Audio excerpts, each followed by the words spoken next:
তো finally friend আমরা হোটেলে পৌঁছেই গেলাম। তো দেখো তোমরা, আমি হোটেলের সামনে দাঁড়িয়ে রয়েছি।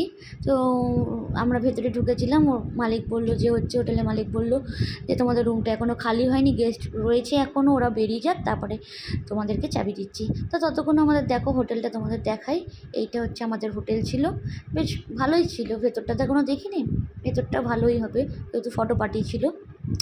আর আমি ওকে বললাম ততক্ষণে যে চলো সি বিচে যাই, কেননা সি বিচ একদম সামনে।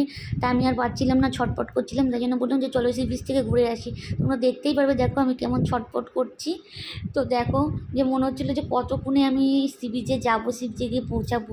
আর আমি তো আসতেই চাইছিলাম না, ভাবছি এখন এসে খুব ভালো করেছি, কেননা আমি অত জার্নিং করতে পারি না। আমি সত্যি বলতে এই জন্য কোথাও ঘুরতে যেতে আমার ভালো লাগে না, কিন্তু এসে সত্যিই বলছি আমার খুব ভালো লাগছে। আর মর্নিংয়ের ওয়েদারটা ছিল জাস্ট দারুণ, জাস্ট ওয়াও, এত সুন্দর হাওয়া দিচ্ছিলো। আর চারিদিকের মানে ওয়েদারটা, চারিদিকে মানে পরিবেশটা এত ভালো লাগছিলো যে বলবার মতো না।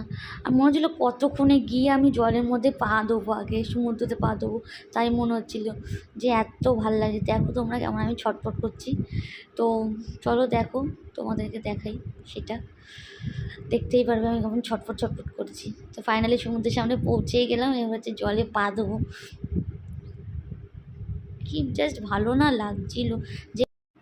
তো ফাইনালি সমুদ্রেতে পা দিয়েই ফেললাম, আর এত ভালো লাগছিলো যে বলবার মতো না। জলটা পুরো ঠান্ডা, আর কি ভালো লাগে। আমি ওকে বলছিলাম কি যে আমি স্নান করবো, কিন্তু ও আমাকে বলছিল না এখন স্নান করো না, আগে হোটেলে যাই তারপরে।